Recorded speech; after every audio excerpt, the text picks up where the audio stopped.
Si l'Europe doit évoluer vers une économie faible en carbone, elle devra alors tenir compte des ressources limitées qui sont pourtant indispensables à cet avenir vert. Bonjour à tous, cette semaine dans Business Planet, nous nous intéressons aux terres rares essentielles à la révolution des énergies renouvelables. Nous sommes en Grèce pour voir comment une petite société d'ingénierie aide les compagnies minières à prospecter de manière plus respectueuse de l'environnement. Les métaux sont les ingrédients clés des aimants, des moteurs et des batteries, utilisés dans des secteurs à forte croissance comme la production de voitures électriques et d'éoliennes. Cette PME grecque s'occupe de les dénicher en offrant ses services d'exploration aux entreprises minières pour les aider à prospecter sans avoir à creuser dans le sol. Nikos, comment votre technologie réduit-elle les dommages souvent causés à l'environnement ? Nous appliquons la technologie de la sismique passive qui est basée sur l'enregistrement et l'analyse des signaux sismiques naturels tels que les tremblements de terre ou les bruits sismiques. Cela permet de cartographier les ressources minérales du sous-sol de manière écologique.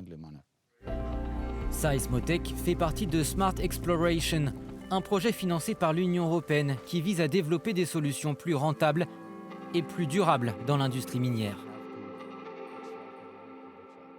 En quoi votre participation au projet a-t-elle été un bénéfice pour vous ?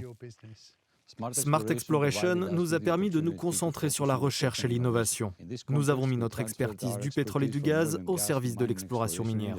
Et nous avons eu l'occasion d'échanger des idées et des connaissances avec le monde universitaire et industriel en Europe. Le soutien aux entreprises comme Seismotech s'inscrit donc dans une stratégie européenne plus large. 30 éléments sont répertoriés comme indispensables pour l'avenir de l'économie européenne. On estime par exemple que l'UE aura besoin de 18 fois plus de lithium d'ici à 2030 pour l'usage des batteries ou le stockage de l'énergie. Problème, beaucoup de ces minéraux viennent de pays extérieurs à l'Union européenne, comme la Chine. Un nouveau plan européen vise donc à réduire cette dépendance en renforçant l'approvisionnement, la transformation et le recyclage au niveau national. Ioannis, vous êtes un expert en terres rares. L'Union européenne vient de dévoiler une nouvelle stratégie pour sécuriser ces matériaux vitaux. Quel est l'objectif ? Les terres rares sont principalement importées de Chine et nous devons donc trouver une stratégie afin de réduire notre dépendance vis-à-vis de ce pays. C'est pourquoi l'Union européenne a élaboré une stratégie qui comprend 2 étapes. La première consiste à exploiter nos propres ressources et la seconde à diversifier notre approvisionnement.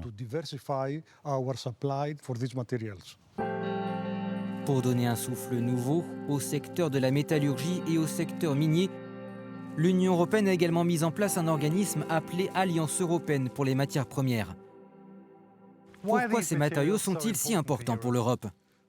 Les terres rares sont essentielles à la production de quasiment tous les produits industriels de notre société. Des téléphones portables aux panneaux photovoltaïques en passant par les éoliennes.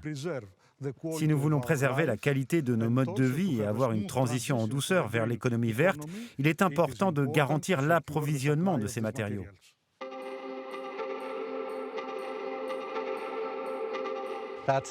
C'est tout pour ce Business Planet. Pour en savoir plus, rendez-vous sur notre site internet euronews.com/businessplanet. Merci de nous avoir suivis et à bientôt.